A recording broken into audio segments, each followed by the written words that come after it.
Welcome to my channel Base to Big. So this is the third part we will be covering for class 7 history NCERT chapter 1.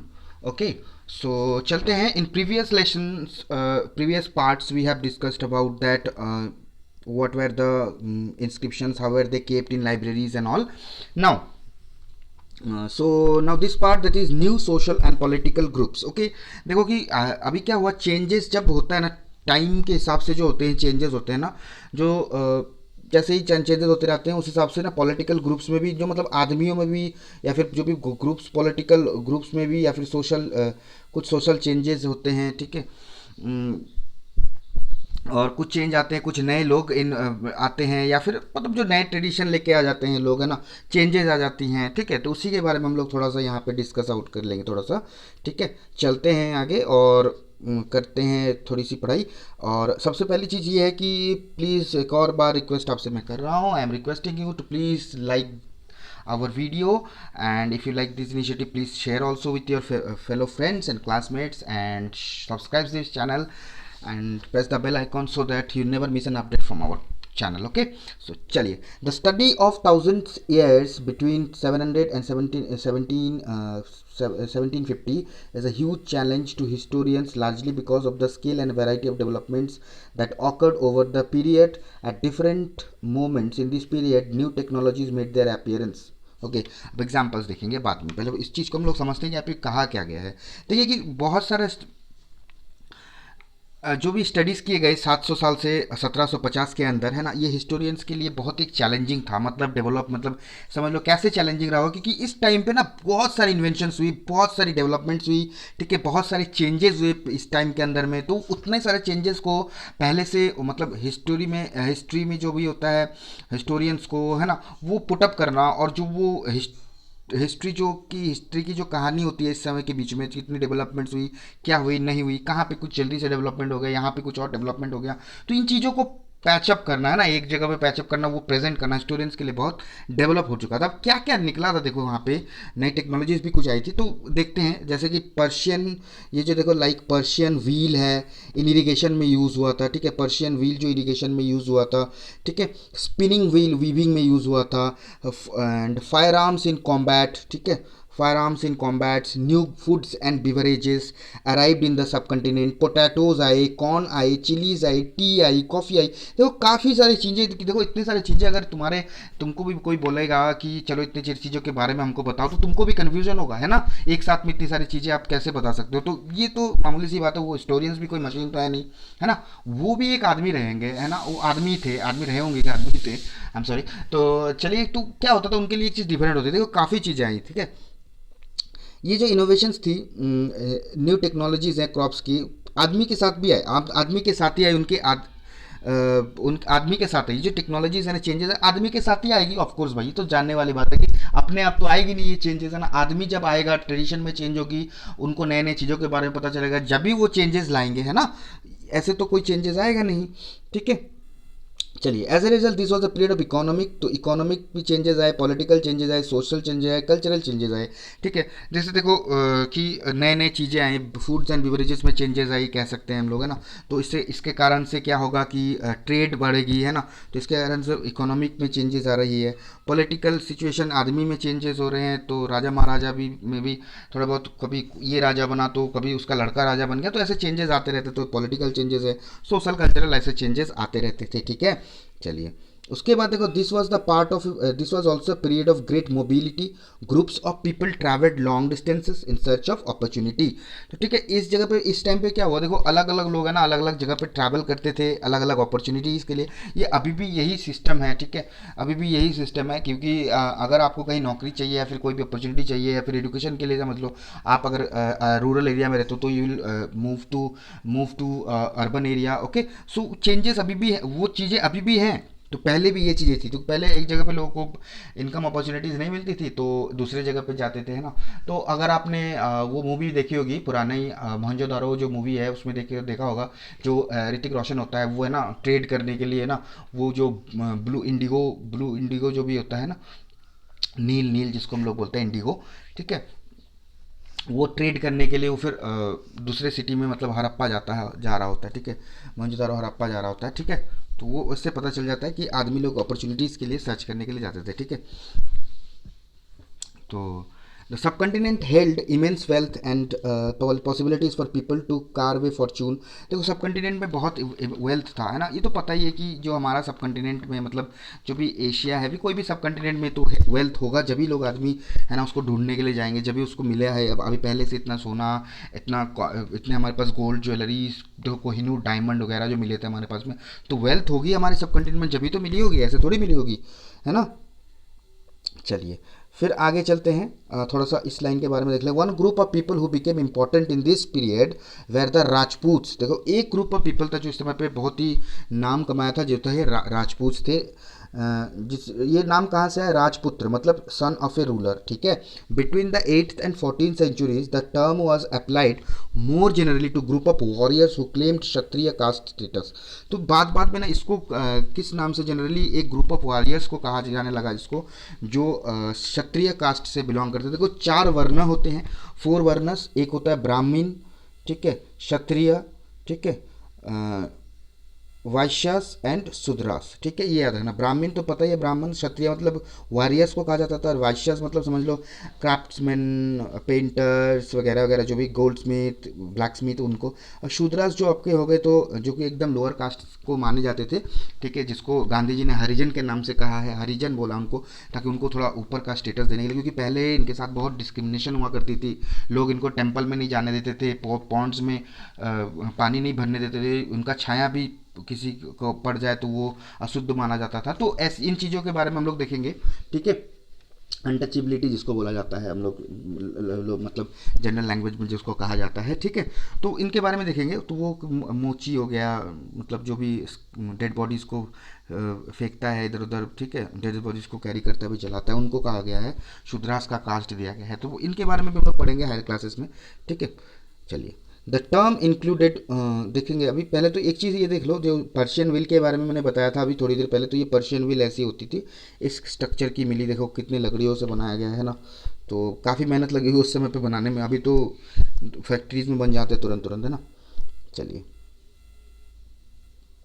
चलिए the term included not just rulers and chieftains but also soldiers and commanders who served in the armies of different monarchs all over the subcontinent। देखो क्षत्रिय clan मतलब क्या होता है, देखो क्षत्रिय जो clan होता था ना, उसमें सिर्फ रूलर्स नहीं होते थे एंड चिफ्टन्स नहीं होते थे, ऑल्सो सोल्जर्स को भी माना जाता था, कमांडर्स, है ना, जो कि आर्मी में सर्व करते थे अंडर डिफरेंट मोनार्क्स, मोनार्क्स मतलब राजा महाराजाओं के अंदर में और सब कंटिनेंट में, ठीक है। Chivalric code of conduct, extreme valour and great sense of loyalty, ठीक है।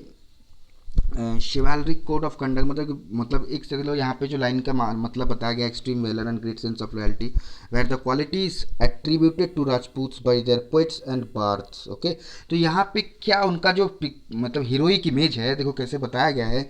एक मतलब पूरा एकदम जो वॉरियर का एकदम होता है ना, एक्सट्रीम वेलर, साहसी, मतलब साहसी हैं, लॉयल हैं राजा महाराजा के मतलब प्रति, और अपने जुबान के प्रति मतलब एकदम जिसको बोलते हैं एकदम क्या बोलते उसको, जिसको समझ लो, मान के चलो कि ये रहना, अपने डटे रहना, अपने जबान पे डटे रहना, ठीक है।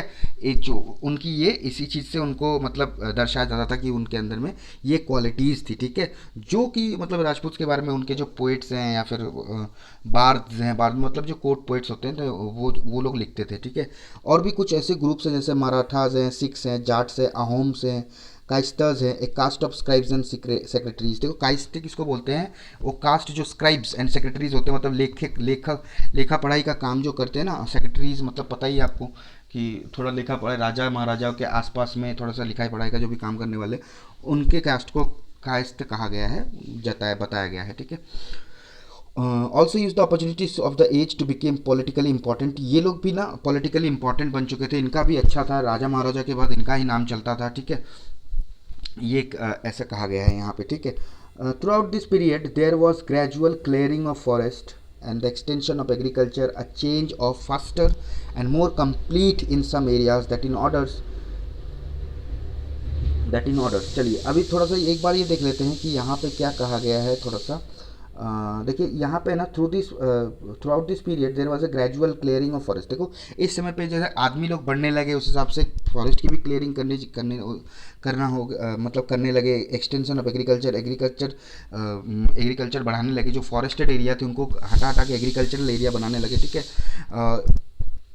Change faster and more complete in some areas than in others, ठीक है। कुछ कुछ क्षेत्रों में ना जल्दी जल्दी काम होने लगी, ठीक है, दूसरे क्षेत्रों से, क्योंकि लोग वहाँ पे पॉपुलेशन बढ़ती गई। ऑफ कोर्स जब पॉपुलेशन एक जगह से ज़्यादा होने लगेगी, जल्दी जल्दी काम तो वहीं पे बढ़ेगा, ठीक है। अब देखो समझ लो एक पर्टिकुलर एरिया है, समझ लो पर्टिकुलर एरिया है, यहाँ पे इतने सारे लोग हैं छोटे से, तो वो ज़्यादा से ज़्यादा इतना इतना पार्ट का क्लियर आउट करेंगे, है ना। अब किसी में 50% लोग हैं, जब मतलब ये हाफ लोग हैं, तो वो थोड़ा सा पूरा हाफ ही कवर अप क्लियर आउट करेंगे और एग्रीकल्चर लगाएंगे अपने खाने पीने के लिए, है ना। तो ये कॉमन चीज़ है। Changes in their habitat forced many forest dwellers to migrate.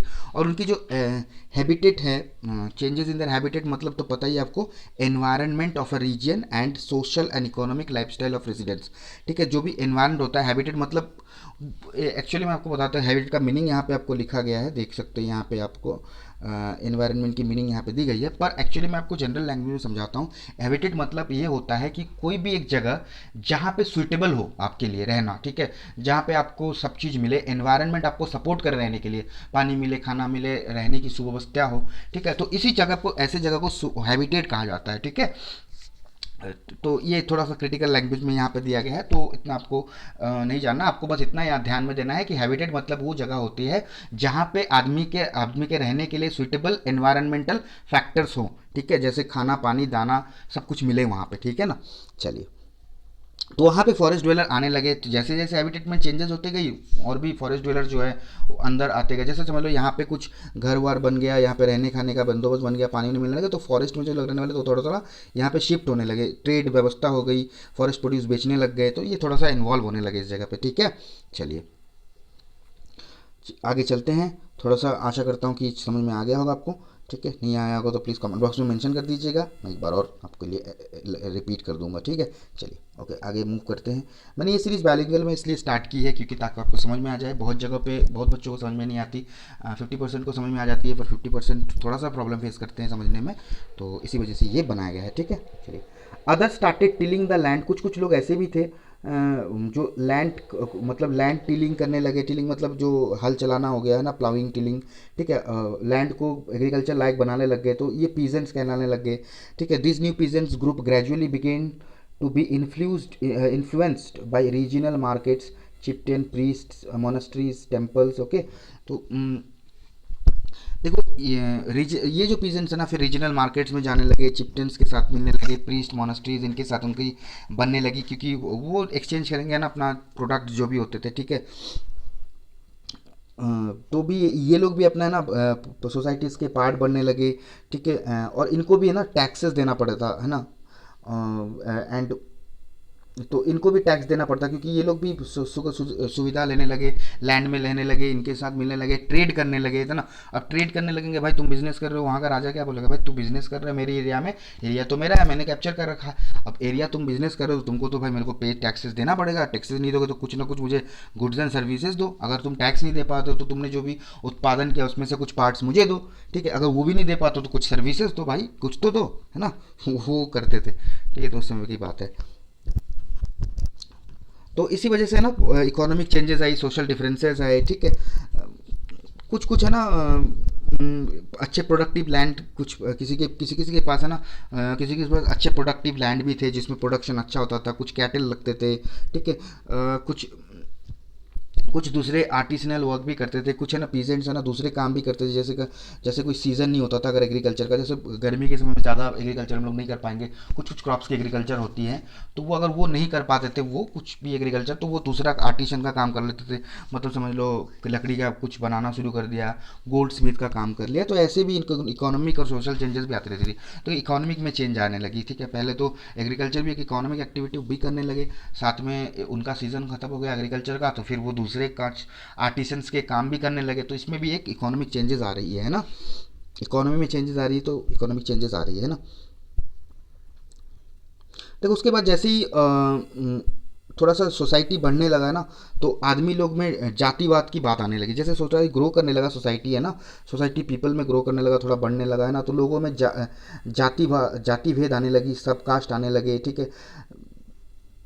उनके काम के बैकग्राउंड को देखते हैं ना, देखते हुए उनके ऑक्यूपेशन को देखते हुए जातिवाद की बात आ गई कि भाई तुम अगर, पहले मैंने तुमको बताया चार वर्ण के बारे में, तो समझ लो जब कोई पूजा पाठ कर रहा है तो उसके पूजा पाठ को काम देखकर उसको वर्ण मतलब ब्राह्मण का मतलब वो जाति दे दिया गया, तो भाई तुम ब्राह्मण हो, ऐसे मान के चलने लगे। तो उसके बाद फिर समझ लो कुछ जैसे पीजेंट्स के जैसे पीजेंट्स हो गए, ठीक है, या फिर आर्टिशंस हो गए या फिर क्राफ्ट्समैन हो गए, तो उनको थोड़ा सा बोल दिया कि भाई तुम ये काम करो तो तुम भाई शूद्रा हो। जो आर्मी में मतलब जो राजा के आर्मी में शामिल होने लग गए, जो वॉरियर्स के होने लग गए, तो ये लोगों को मतलब मान के चलो किस जाति के बोले गए, क्षत्रिय, वॉरियर्स जाति के बोले गए। लास्ट में जो मतलब जो भी है मतलब समझ लो छोटे काम करने लगे, जैसे जूता सिलाई करना या फिर बाल काटना, तो इनको है ना जो मतलब शूद्रास के पोस्ट मतलब जाति में डाल दिए गए, ठीक है।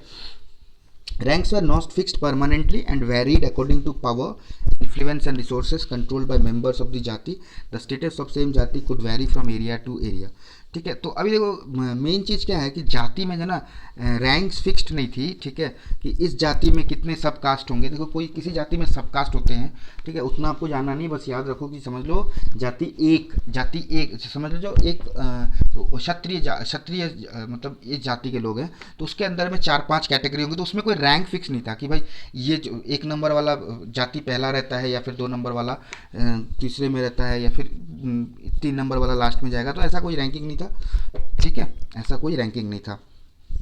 तो स्टेटस जो थी है ना जाति की, वैरी करती थी जगह पे जगह मतलब एक जगह से दूसरी जगह। समझ लो एक जाति जैसे एक जाति है, सबकास्ट है, प्लेस ए में समझ लो ये एक जगह है, मान के चलो थोड़ा सा मैं आपको ड्राइंग करके दिखाता हूँ, समझ में आ जाएगा। समझ लो यहाँ पे एक क्लैन है, यहाँ पे एक क्लैन है, ये दोनों अलग प्लेस है।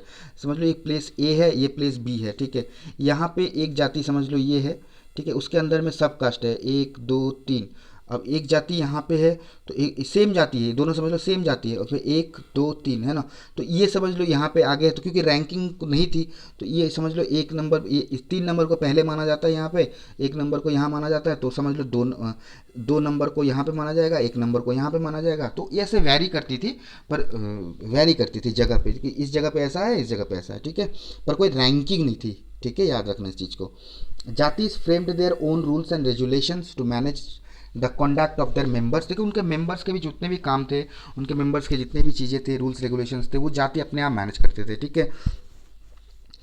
तो ये जाति है ना एनफोर्स मतलब ये जो रूल्स रेगुलेशंस है एनफोर्स किया जाता था, जो कि एक असेंबली बैठती थी, एल्डरों मतलब बड़ों की एक सभा बैठती थी, जिसको हम लोग अभी पंचायत के नाम से जानते हैं। गांव-गांव में देखा जा सकता है कि बहुत सारे एल्डर्स लोग जो हैं, बड़े बड़े लोग हैं, वो तीन चार लोग मिलके ना पंचायत बनाया जाता है, पांच लोग बेसिकली तो होते हैं उसमें, पंचायत बनाया जाता है। तो पंचायत लोग क्या करते हैं, इस चीज़ों को रूल्स एंड रेगुलेशंस को उनके ऊपर एनफोर्स करते हैं। कोई गलती करता है तो उसको ये सज़ा दी जाएगी, अगर ये गलती करता है तो उसको ये सज़ा दी जाएगी, ठीक है, ठीक है, ये बताया जाता था। तो उनको जाति पंचायत कहा जाता है। देखो यहाँ पे लिखा हुआ है, जाति पंचायत के नाम से उनको जाना जाता था, क्योंकि जाति का जो पंचायती करता है, ठीक है। But jatis were also required to follow the rules of their villages. जाति को भी उनका रूल्स रेगुलेशंस फॉलो करने पड़ते थे। विलेजेस को, जो भी उस विलेज में रहने आएंगे, तो उस जाति को उसके बारे में फॉलो करना जरूरी है। Several villages were govern by chieftain कुछ कुछ मतलब जो राजा के चिप्टन सब किसको कहते हैं, जो बहुत ही समझ लो क्षत्रिय क्लैन के लोग होते थे, उनको चिप्टन करते थे, मतलब तो जमींदार टाइप के लोग हैं मान के चलो, ठीक है। तो several villages were govern by, तो कुछ कुछ विलेजेस थे वो चिप्टन्स लोग मतलब चिप्टन्स लोग कंट्रोल करते थे। Today together they were only one small unit of state. तो वो सब मिला के ना सारे मिला के वो लोग है ना एक स्मॉल यूनिट ऑफ स्टेट है ना माना जाता था। मतलब समझ लो चार पाँच छः लोग हो गए चिप्टन्स में, या फिर वो मेंटेन कर रहे हैं, तो थोड़ा सा पाँच छः लोग हो गए, तो वो मिलके एक विलेज को चला रहे हैं, तो एक यूनिट ऑफ स्टेट मान सकते हैं हम इसको, ठीक है। चलिए, तो हम लोग इस पार्ट तक आज कंप्लीट कर रहे हैं। ये पार्ट 3 है। Hope that you will like this video on explanation. अगर किसी को कुछ प्रॉब्लम हो तो प्लीज़ कमेंट बॉक्स पे अपनी क्वेश्चंस छोड़ सकते हैं। हम लोग Q&A सेशंस भी करेंगे, क्वेश्चन एंड आंसर सेशंस भी करेंगे बाद में, ठीक है। पहले चैप्टर को समझना जरूरी है। अगर आप चैप्टर आपके दिमाग में बैठ गया तो इजीली आप सॉल्व आउट कर सकते हैं सारे क्वेश्चन एंड आंसर। देखो, ये कहानी की तरह मैंने बताने की कोशिश की है। Hope that you will like this video and please if you like our initiative, please like our channel, share and subscribe, and like this video also. Thank you so much. Have a nice day. Have a great day ahead. Bye bye.